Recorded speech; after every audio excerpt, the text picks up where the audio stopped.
Hi everyone, welcome to Justin's Reads, and on today's episode we are talking about a book by Linkie Mohlala, and the book is titled Buried in Silence by Linkie Mohlala. So she's asking question, is it forever? What is it that you're going through?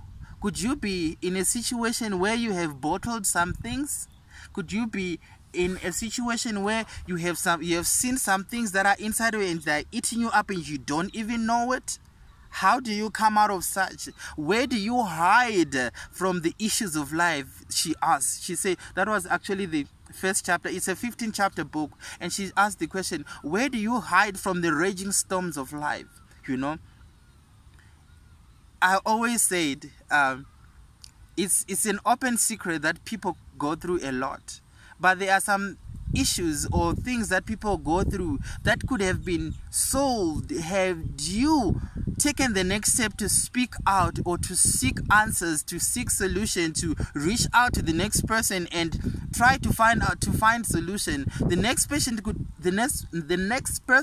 could have solutions to whatever you're going through. So you don't have to be buried in silence. You don't have to die with a lot of things bottled inside of you and stay there. No, it doesn't have to be like that. And it's just quite sad that life be out there showing people flames. A lot of people are going through a lot of things, and some bottle inside because they don't really have anyone to talk to. Some keep things inside of them because they don't think really there could be a solution to whatever they are going through, of which it doesn't hurt to try. It doesn't hurt to reach out to the next person, you know. And it's sad. That's why I think I read a book a few weeks ago that was talking about mental health, you know, how people go through hectic, difficult stuff. Mental health problem being a very interesting and a very difficult thing that people are facing in this day and age, and the increase in suicide, the increase in death rate because of mental health, because of the things, of the horrendous things, that situations or circumstances that people find themselves in. And it becomes another thing when people find themselves in situations that are inflicted to them by people who are deemed to be Christian or religious, or who are regarded with high reputation, and they inflict so much pain on other people. So the book is actually based on a fictitious character, but as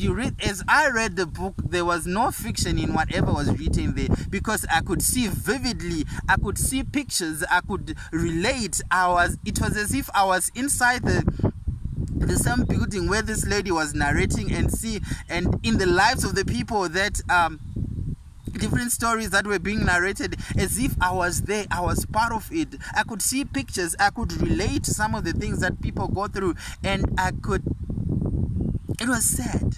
It is a book that you cry. It's like a movie, really. You know, I'm sure people have watched movies like Acrimony. You've watched movies like Acrimony. You cry, you love, all those emotions involved in one book. So the book is based on this fictitious character. Is a lady that is narrating all these stories that she has gone through. She is in a church setting. She's narrating this thing as she's sitting in a church. It was a big service where people from different churches were to gather together. They gathered together in this place, and they from different churches, really. So she grew up in this area, so she knew a lot of people. She was involved in other people's lives, so she was carrying a lot of secrets that people were going through,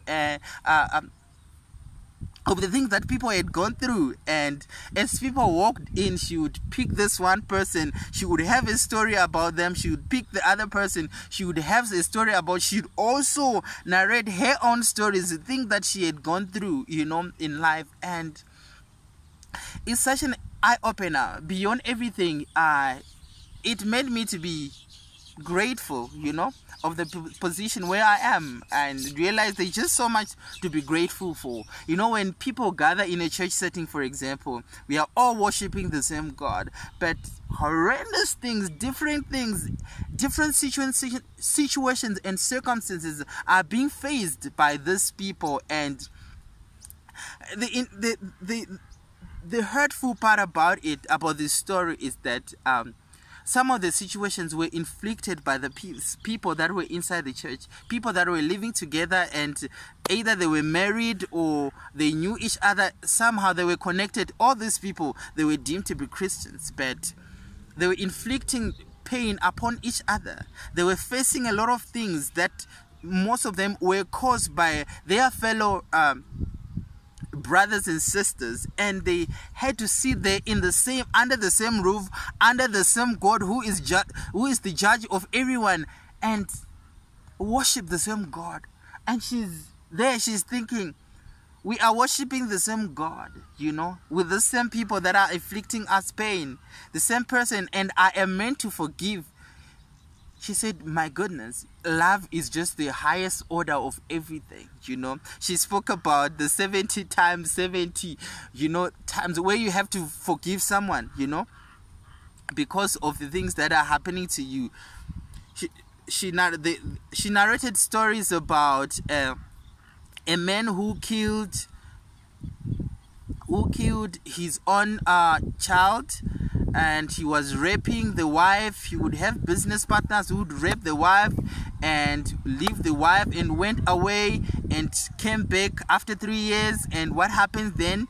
The wife had to take him back because this is the right thing to do. That's the Christian thing to do. You forgive and move on as if nothing has happened. She's narrated a story of how some children were being killed because they were born girls, not boys, when husbands wanted male children and the wife could not give them that. Then they would have the children killed, and nobody would even talk about it. And how daughters would disappear in police stations, and people would not be granted justice in whatever was going through, and how women especially went through a lot of things. It was both male and female that were going through different things, right? But mostly women and children suffered the most, And interestingly, as I was walking to this place, I went through Twitter, and on my timeline, the number one trending story was "Men are trash," men are trash, and it's just those stories that you hear now and then that are happening, and difficult things. So imagine those are spoken stories. How many more stories are unspoken of? How many more stories are unheard of that people are bottling inside and are living through day by day without anyone opening up, or with no one to speak to, no one to talk to, no one to tell the stories that you are going through as an individual. And it's really sad. People are going through the most. First of all, it just is a book that teaches. It opens your eyes to the realities of life, right? After it does that, it leaves you in a place where you must be grateful. It's in a place of gratitude where you realize, oh my goodness, I have just so much to be thankful for. People are just going through a lot. You might be going through a lot, right? As well as an individual, but you become kinder to the people around you, knowing that, oh my goodness, there's just a lot that is happening around. And it also leaves you with a lot of questions, as far as our beliefs are concerned. People inflict pain upon each other. People would do very hurtful things to each other, knowing that this person is a Christian. You will forgive me, and they will not do nothing about it. They won't do anything about it because, one, they are Christian. They will forgive me because we worship the same God, and we know God forgives everyone, no matter how hectic your sins are. So you find people now going around inflicting pain, taking advantage of other people, fellow Christian, fellow brothers and sisters. You're taking advantage of them because you know that this person is a Christian, they will forgive me, and it's over, and you come to you be in the same church, worshiping the same God, and it's sad, it's disturbing, and you ask yourself questions, and it's really, yeah, it's a very emotional book. You cry, you laugh, everything is involved. I can urge you to just get the book for yourself and read the stories, and get your questions answered there, and have your mind at the right place, man, and be in the attitude of gratitude, where you realize that, man, there's just a lot. The position where I am right now could actually be better than the next person, and you become kinder, you become more aware, enlightened, and you realize that sometimes you don't have to die inside. Find the next person that you can talk to someone. It can actually help. You could be going through a lot of things, pains that have been afflicted by the people around you.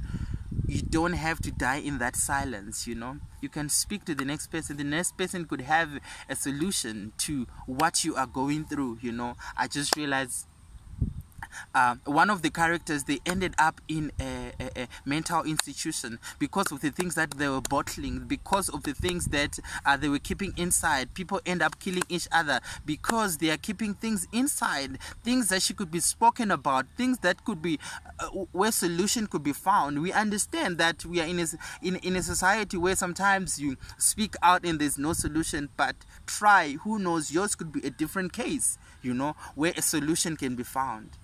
So that was the book, Buried in Silence. You don't have to be, it doesn't have to continue. There could be something that you are hiding inside right now.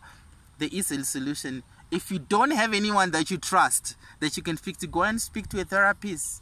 It helps when you take it out there. It prevents suicide. It prevents a lot of ills that people end up inflicting on the next person, because hurting people hurt others. When you're going through the most, it's easy to lash out, to burst out, and a lot of things like that. And also realize that beyond the smiles that you see on people, there are a lot of things that could be happening behind that. Not all the smiles are coming from deep within. Some are just a cover up. So be kind.